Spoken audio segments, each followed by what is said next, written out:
और अब कुछ खबरें तिजारती दुनिया से। पाकिस्तान स्टॉक एक्सचेंज में कारोबार का मुस्बत जोन में आगाज हुआ। कारोबारी हफ्ते के दूसरे रोज भी कारोबार के आगाज पर स्टॉक मार्केट में तेजी देखने में आई है। 300 से ज्यादा पॉइंट्स के इजाफे के साथ पाकिस्तान स्टॉक एक्सचेंज में 100 इंडेक्स 1,33,809 पॉइंट्स की सतह पर पहुंच गया। वाज़ेह रहे कि गुज़श्ता कारोबारी रोज के एहतमाम पर 100 इंडेक्स 1,421 पॉइंट्स के इजाफे के साथ 1,33,370 पॉइंट्स की सतह पर बंद हुआ था। हुकूमत ने मरकजी बैंक के 500 अरब रुपए के कर्जे की 4 साल पहले अदायगी कर दी। वजारत खजाना की जारी करदा एलामिया के मुताबिक कर्ज 2029 में मिच्योर होना था।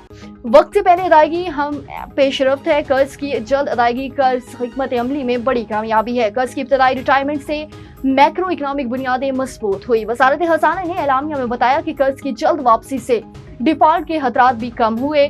साल 2025 में मजमूई तौर पर 1.5 ट्रिलियन रुपए का कर्ज जल्द वापस किया जाएगा। कर्ज की वापसी मुआशी एतमाद और इस्लाहाती इक़दाम की मजहर है। और वज़ीर आज़म शहबाज शरीफ की हिदायत पर फेडरल बोर्ड ऑफ रेवेन्यू ने पाकिस्तान की तारीख में पहली बार मसनूई ज़हानत पर मबनी कस्टमर क्लियरेंस और रिस्क मैनेजमेंट सिस्टम मुतारिफ कराया, जिसका मकसद कस्टम्स निज़ाम में शफाफियत, खुदकारी और कारोबारी बरादरी को सहूलत फराहम करना है। इजलास में दी गई ब्रीफिंग के मुताबिक दरामद और बरामद की एशिया की लागत और नौयत का अंदाजा अब जदीद टेक्नोलॉजी यानी मसनूई ज़हानत और बार्स की मदद से लगाया जाएगा। ये सिस्टम मशीन लर्निंग के जरिए खुद को मसलसल बेहतर बनाता रहेगा, जिससे न सिर्फ वक्त की बचत होगी बल्कि क्रैश के इम्कानात भी कम होंगे।